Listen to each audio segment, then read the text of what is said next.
Okay, hello. I am recording this and shoot, it's all supposed to be in one take and I can't hit the record button. Now I'm already screwed. Where'd my phone go? Oh shoot, I'll be right back. Well, anyways, y'all can probably hear me. I Okay, here's my phone. Yes. Good morning. Hello. I just watched West Side Story and it was a good movie. It was fun. I mean, Steven Spielberg and all that. It was a good movie. I mean, I didn't hate it. Um, One of the people that was watching it with us, like, fell asleep during the movie, so that was cool. Anyways, I wanted to say good morning to Houston. Good morning, Houston. It's 3 in the morning here in Houston, so might be like what 5 in the morning in New York. Anyways, point is, hello everybody. Good morning. I watched West Side Story, and my favorite part was that there were no subtitles, and there was a lot of Puerto Rican language.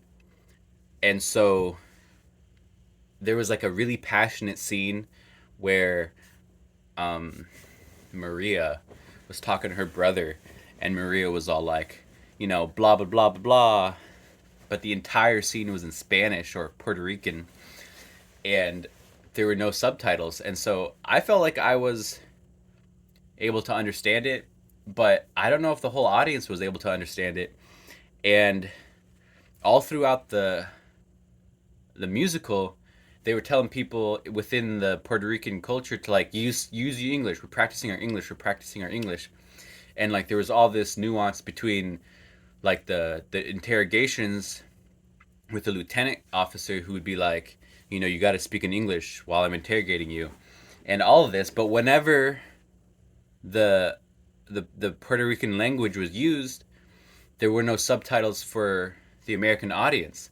So I thought it was a little bit of a of a two-sided thing, because they obviously were trying to portray themselves as people who were trying to fit in by learning the English language, but also whenever they went off on like Puerto Rican or Spanish dialogue, there were no subtitles. And so I thought that was my favorite part. And I thought it was interesting how they portrayed Chino, or from what I understand, Chino is like in Puerto Rico, like that's orange juice. Like Chino is agua de Chino was orange juice in Puerto Rico, but like there was a main character whose name was Chino, and I don't know. Another thing was that I've never seen West Side Story. Like I might have seen it when I was a kid or something, but there was a lot of murder, like full spoilers or whatever, but like murder on top of murder on top of like misinformation.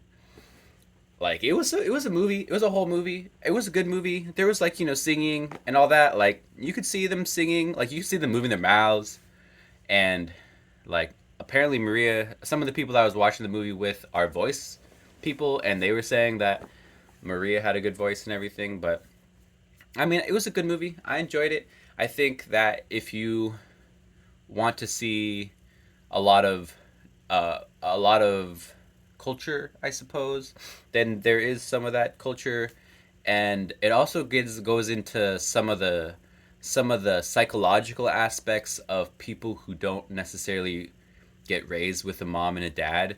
Because it seemed like there was one part of the movie where they were saying, yeah, you have a mom and you have a dad and you have hope because you have a strong family in your culture.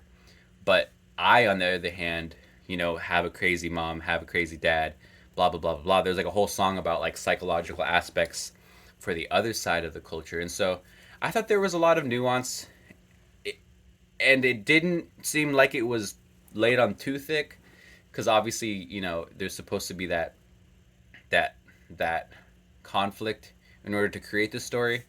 I thought the characters were kind of slim. Like I wasn't too I didn't buy into any of the characters necessarily. They all the characters seem pretty like paint by numbers. So it was a good movie. I would recommend it if you want to go to the theaters. It's a good time. And I think I was telling somebody, and I was like, hey, I'm gonna go see West Side Story, and they're like, which theater? and I told them which movie theater I was going to, but I think they meant like I thought I was going to see a play. So it's definitely like a musical, lots of singing, lots of dancing, and lots of culture. So it was a good movie. I enjoyed it. I watched it in Houston at a like a luxury theater where they had like fancy seating and like a bar and all that. So it was cool. It was fun. But yeah, the lack of subtitles during the Spanish or Puerto Rican portions of the language was my favorite part, because if you don't understand Spanish or people who speak Portuguese or Puerto Rican, then I'm not even sure if I'm saying that, because Spanish is basically Puerto Rican. I think there's a little nuance in there, but yeah, there's no subtitles at all. So if you don't know any Spanish, you might have to go in there kind of expecting to be a little bit left out. But I think that was kind of the point. I don't know. I think it might have been a production decision not to put the subtitles, but who knows? Anyways, that was definitely my favorite part. It was a good movie. I'd recommend it. And yeah. Anyways, I just wanted to come on here and tell you what my favorite part of the movie was. And I hope to keep on doing that, because I think I want to have videos where it's like, this is my favorite part, you know? And then from there, maybe I'll build off of that. Because, anyways, yeah. That's all I really got to say. There's no subtitles, and they speak a lot of Spanish or Puerto Rican, I think. Anyways, okay, bye.